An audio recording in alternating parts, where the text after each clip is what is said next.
We have been traveling the rich lands of East Africa, far and wide, across the highlands and lowlands of this beautiful region, talking to farmers wherever we go. We have given them the help and knowledge they need to improve their farming methods, increase their income, and turn their farms into good business for the future. Join us and our experts on this journey across East Africa and share the family's experiences as they make these changes.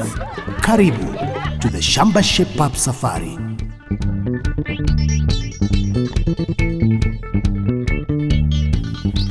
Welcome to Shamba Shape Up. Now we are at the foothills of Ngong Hills, Kiseri and Kajiado County. We are about to see how you can utilize a small piece of Shamba and making sure it gives you its full potential. So let's get on with it.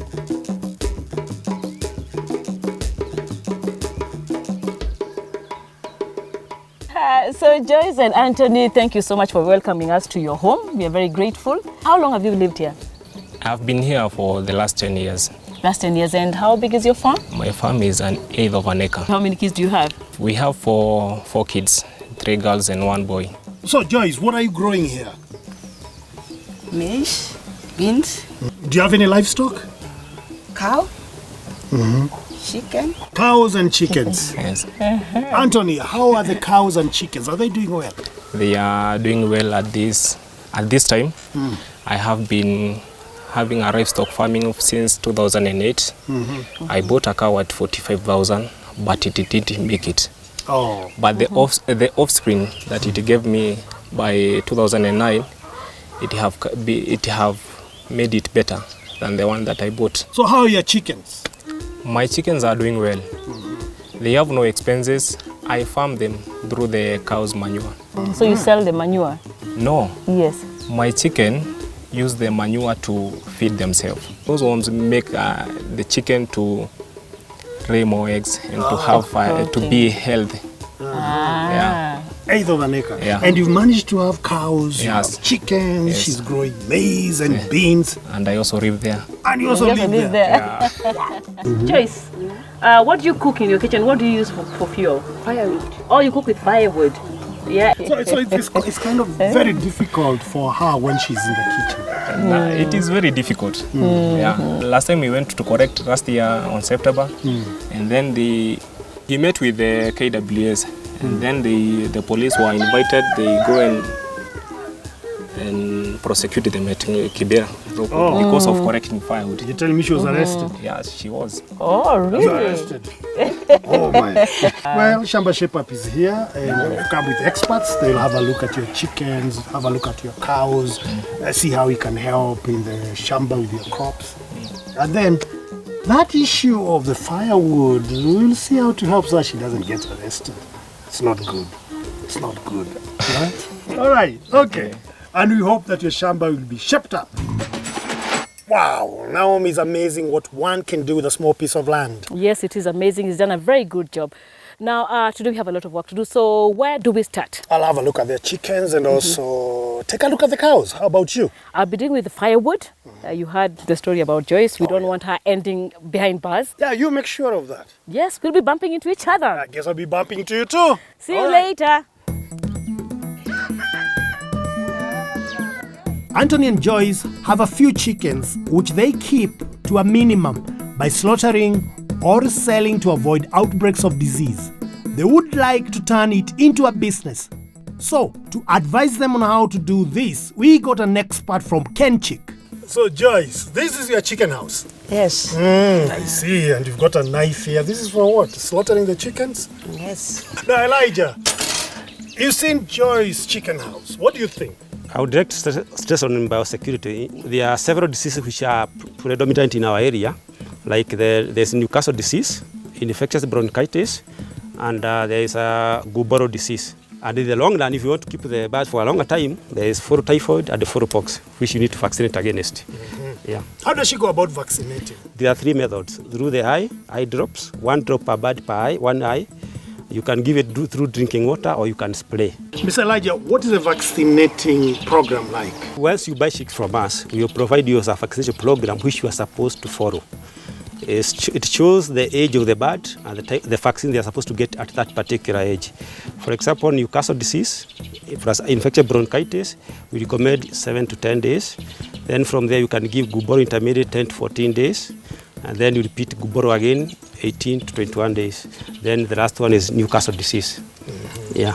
How important is good hygiene to chickens? Hygiene is very important because, as we mentioned, the word biosecurity is preventing this living organism, the bio part of it, from getting inside the chicken to the chicken compound. So there are several ways: the foot bath, the siting of the house away from the main gate, and then the vaccination. All of them go on hand to hand. We recommend you don't do the house closer to your entrance to the main gate, because that's where the people are coming, your visitors, and anybody else is getting through in. Even you, when you are going to your normal businesses, you go to town and then come back. So the best thing is to do it far away from the main gate, so that you can fence off, keep the bio part, the human being and other animals, from getting closer to your pot house. How about direction of the house? The direction, we recommend you do it on the east-west orientation. The house should face the east and the west, so that the sun will pass over the roof without getting inside the house. Once the sun rays get to the house, one, they can damage your vaccine, because the sun contains the UV light, which destroy the living organisms, those vaccines which are alive. Thank you, Elijah, for all that information, and I hope Joyce is going to be a better farmer. Are you happy, Joyce? Yes. Good. So let's construct now.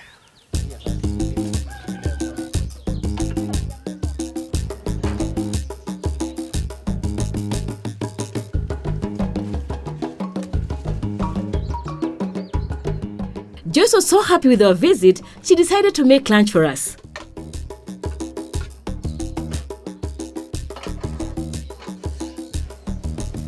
So I decided to help and realized that cooking with firewood is a smoky affair.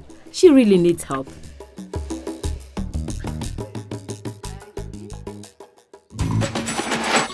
Mary, thank you so much for coming. We've just been cooking in the kitchen with Joyce here, and her kitchen is very smoky. Secondly, she really has problems looking for firewood because that's what she uses. And last time she did that in the mountains, she was caught by the police, right? Yes. Yes. So I still have all this, and I hope it's for helping us and helping Joyce from that situation. There are ways that you can use organic leftovers or organic waste to produce a product called charcoal briquettes, and you use them for cooking, just like firewood, the way Joyce uses firewood, or she can use it as charcoal. Right. In front of me here, I have the raw materials that we need to make briquettes, which can come from Joyce's farm. Right. These charcoal briquettes, they are very beneficial. One thing is that they have very low emissions, 9 times lower than charcoal. What does that mean? They produce very little smoke. Right. And the other thing is that when you are cooking with the cooking pots, it doesn't leave any soot. And then because these raw materials are available and they are considered as waste, then it's a very affordable type of cooking fuel. So to take us through the steps of how you make the briquette. Okay. She can take manure with kasuku, and then she can put it here. And then she can take soil, and this soil is used as a binder. Yes. You mix it up, and then you mix it nicely, and then you need to add some water so that you can make it wet.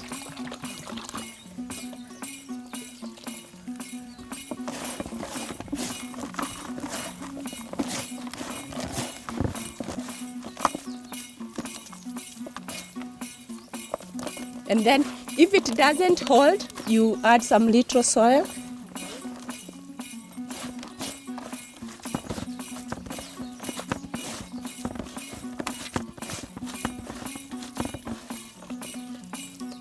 And then you have your boil here now.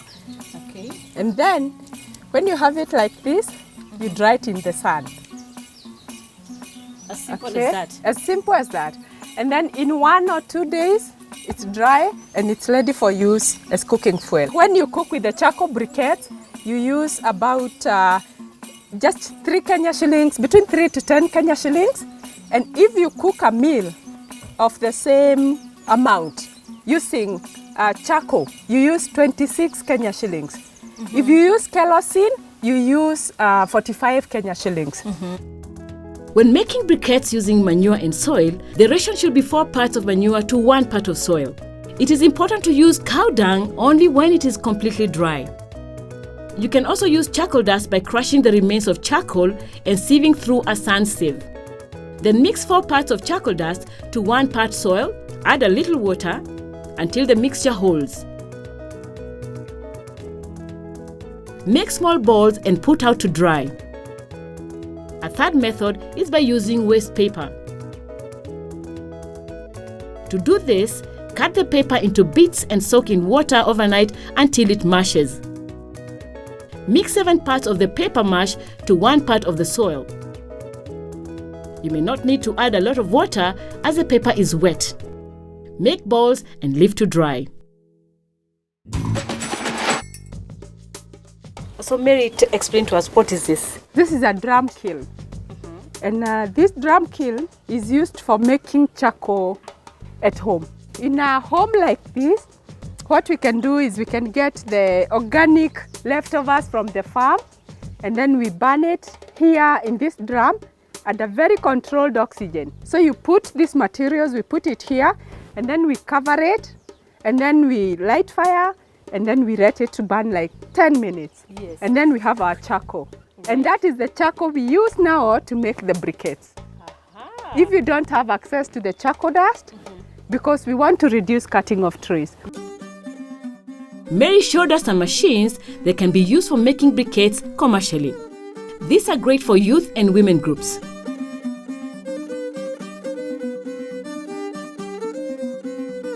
The wooden machine makes briquettes by pressing the water out of the mix. The briquettes are good for selling as they can be packaged easily. The second machine works the same way, but it is made of metal.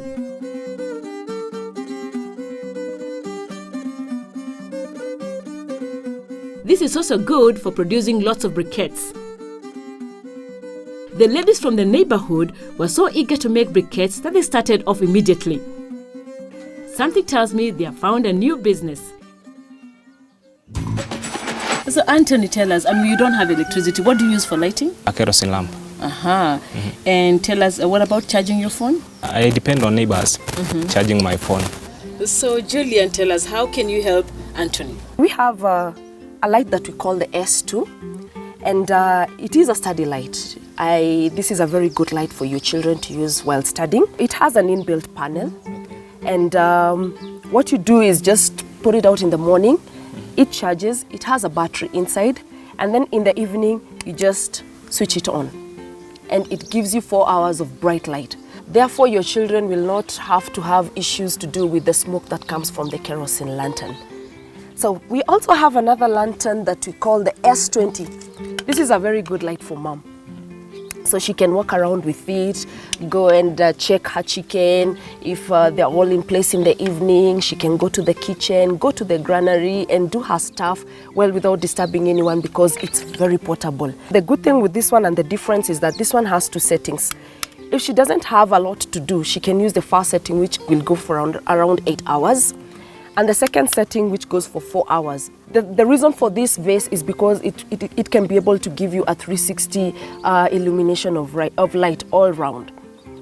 So the last one, which is preferably yours for dads and the family in general, this we call the S300. It comes with an external panel, a 4-meter cable wire, an octopus cable for charging, and it has 4 different settings. The first setting goes for 100 hours.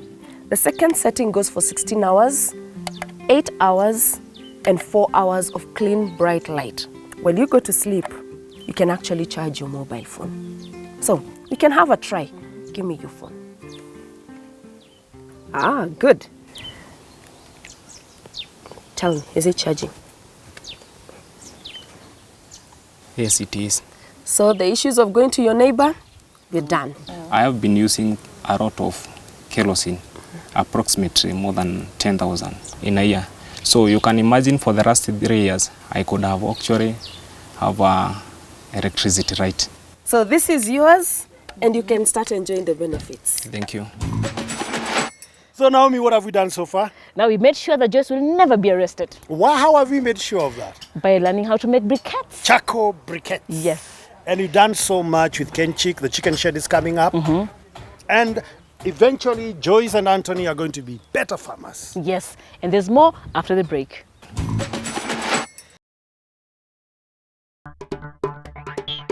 Welcome back to Shamba Shape Up. We're still here in Kiseri and Kajiado County. Yes, and we have no time for daydreaming. So we have lots of work to do. So let's get on with it. The Kiserian area is a milk producing area, but being close to the Rift Valley lowlands, it's also prone to ticks and disease. So, how do the farmers keep their animals healthy and high yielding? Our friends from Coopers will tell us more.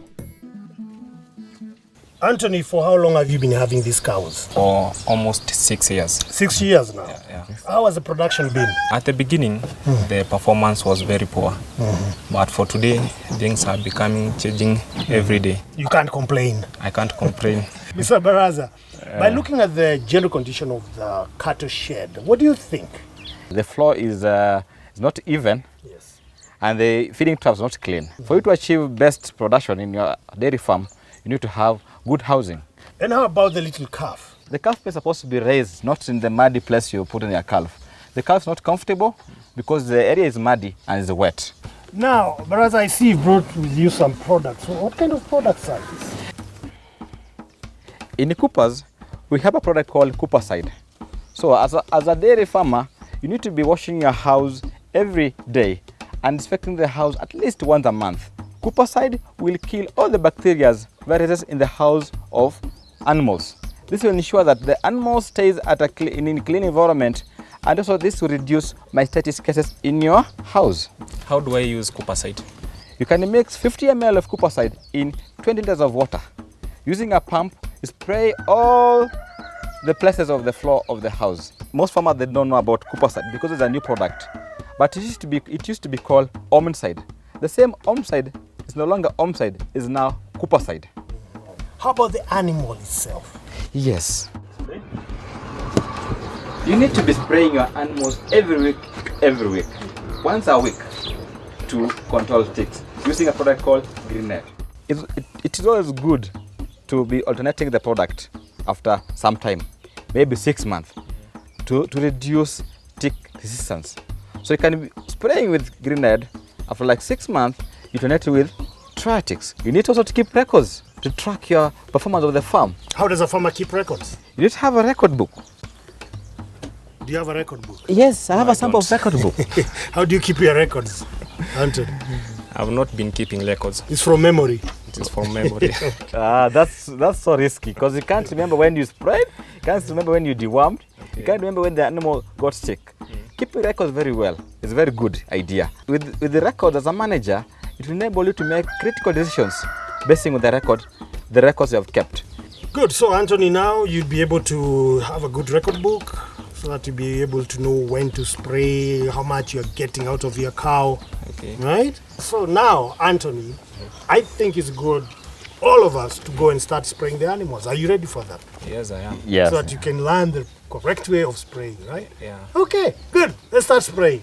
When handling chemicals, always make sure you have protective clothing. A cap, goggles, a face mask, a dust coat or overall, good rubber gloves, and gumboots. To mix grenade, put 5 liters of water into the pump. Measure 20 milliliters of grenade and add into the pump. Shake the mixture well. Then add the remaining 15 liters of water and mix again. When spraying a cow, always start from the back. Spray the hindquarters and work your way down to the udder and down to the hind legs. Spray the back, working to the neck area, and work your way down to the belly. Finally, do the neck area and finish with the ears and the head. Remember, ticks like the tail switch, the udder, between the hooves, neck, and ears. With the new shed done, the next thing to do was to feed the chickens and teach Antony how to ensure they are healthy. And who best to do that but our friends from Unga? So Joshua, is it right that Antony here is feeding his chickens on worms? His birds might not get the nutritional requirements of those birds for the faster growth and what they want. So what he needs is a balanced feed. I will start with the Fugo chick and duckling mash, which is a feed specifically formulated to give your chicks a good start from day one. It will control diseases, especially coccidiosis. You normally give this one from day 1 to week 8. Then after now the 8th week, you change this feed gradually. That's you mix a bit of the chick and duckling mash with a bit of the Fugo growers mash. Then you go to Fugo growers mash, you give again without rationing up to a point of laying.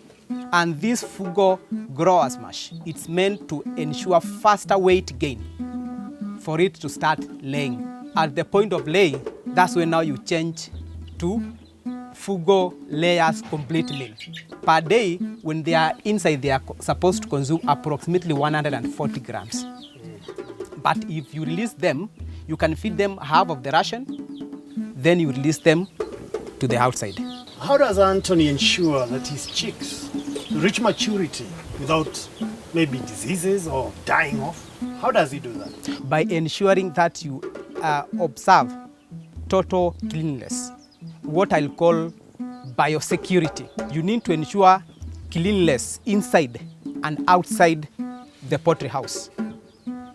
How you'll observe inside is ensuring you clean the drinkers and the feeders at least once daily before you give them the feed and the water.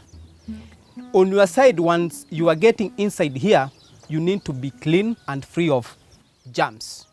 And that one you do by dipping your feet in the foot bath. And with that, we got to feeding the chickens. Antony was very happy to have a new business on his farm. The Ngong Hills attract a lot of rain, but Antony doesn't seem to trap it. I wonder why. So Antony, where do you get your water? We get our water from our immediate neighbor. From your neighbor? Yeah. Okay, now we're just very near Ngong Hills. Yeah. It rains a lot, isn't it? It rains a lot, yeah. Yes, and like now it's a rainy season. It is a rainy season, yeah. Where is all the water? We fetch our water from this small gutter that we have made. Yeah, that's a problem. Let me see what I can do. Okay. Karis.